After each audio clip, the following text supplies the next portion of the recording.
Hey guys, I'm back again today, and we started doing this a few months ago, and I just kind of get the camera set up and share what's on my heart. I've been pastoring now for almost 40 years in the same location. Can you believe that? I started this church with 10 teenagers and have been here ever since. And we have multiple staff. I think we have about 85 employees here. But I've learned some tips through the years on communication with employees. And the first thing is this. I try to affirm my employees before I get on to them. If an employee's doing something bad or wrong and I have to get on to them, I try to always affirm them first and say, like, you know, man, you do a great job, you're fantastic, and you do this right and that right. And if you could almost use a ratio of 60% to 40 or 70 to 30, affirm them, then tell them what you need to tell them. We use bonuses here every once in a while. A few times a year, if an employee's doing really good, I'll give them a bonus. Or give them some out-to-eat tickets, or I'll give them some Starbucks certificates or something. But I think you have to communicate with those people under you, whether you're a businessman or a pastor or whatever, and you have to be available. Probably several times a year, I'll take my key staff members and we'll go to the beach for the day, or we'll go to the mountains for a day, and we'll just talk. And I've learned something else too, that when I'm not addressing them as a group and I'm addressing them one-on-one, I have to be direct.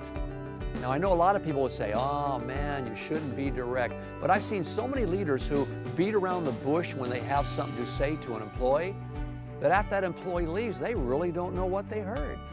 I'm direct, but also I will have them to parrot back what I said before I leave. But it has to be in love. One day I was driving home from church and I felt like the Lord gave me this revelation.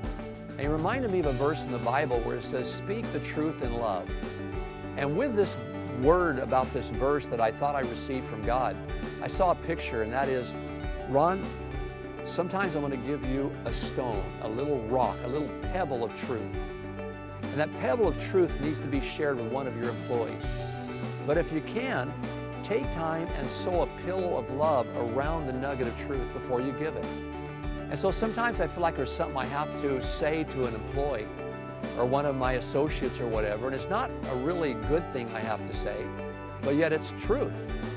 I take time and I pray and I say, Lord, now help me not to give this nugget of truth until I've had time to sow a little bit of love around it, until I've had time to think it through. Another thing is, very often when I have staff meetings, my wife will tell me, she'll say, Ron, you're tired today. You've had a long weekend.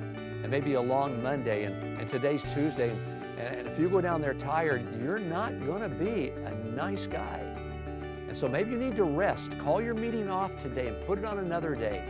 So these are just a few tips that I've learned through the years about communicating with staff and employees. And if this will help you, then hey, it was worth a few minutes. So God bless. I know I'll see you again.